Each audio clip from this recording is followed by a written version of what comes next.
Hi friends, చిక్కుడుకాయ curry చేస్తున్నాం. ముందుగా ఆయిల్ వేసి ఆనియన్, పచ్చిమిరపకాయ, టమాటా కూడా కలిపి కొంచెం గోల్డెన్ కలర్లో వచ్చే రకంగా ఫ్రై చేయాలి. మీరు చిక్కుడుకాయ ఇలా కట్ చేసుకొని ఉంచుకోవాలి.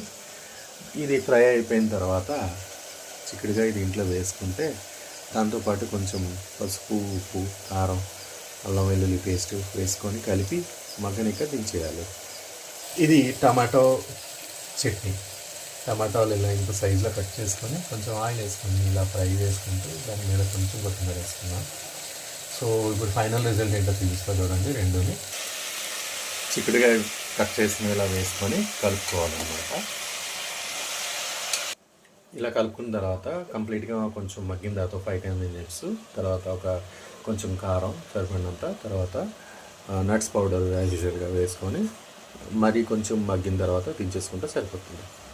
చూసారా, చిక్కుడుకాయ మగ్గిన తర్వాత ఇలా అయింది. సో ఇప్పుడు మనం దీంట్లో కొంచెం కారం, నట్ పౌడర్ వేసుకొని మళ్ళీ మగ్గిన తర్వాత దించుకుంటాం. చూసారుగా, మగ్గిన తర్వాత మళ్ళీ కొంచెం సైజబుల్ వాటర్, ఒక హాఫ్ గ్లాస్ వాటర్ వేసుకొని అది బాగా దగ్గర పడ్డాక దించేసుకుంటే కనుక సూపర్ యమ్మీ కర్రీ తయారైంది. కారం చూడండి, ఇది నార్మల్గా వేసుకునే దానికన్నా తక్కువ వేసేసుకోవాలి. ఎందుకంటే చిక్కుడుకాయ కూర కదా, కొంచెం గట్టిగా మండుతుంది అన్నమాట కారం ఎక్కువ వేసుకుంటే. యూజువల్గా వేసుకునే దానికన్నా కొంచెం తక్కువ వేసుకోవాలి. ధనియాలు, జీలకర్ర పౌడర్, ఇది నట్ పౌడర్. ఇది ఈ టమాటా చట్నీలో కొంచెం బెల్లం వేయడం జరిగింది.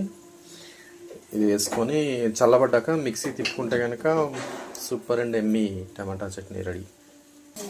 చిక్కుడుకాయ కర్రీ చూసారా, కొంచెం వాటర్ వేయడం జరుగుతుంది. ఇలా సైజబుల్ వాటర్, కొంచెం హాఫ్ గ్లాస్ వాటర్ వేసుకొని స్టవ్ని సిమ్లో పెట్టుకుంటే కనుక సరిపోతుంది.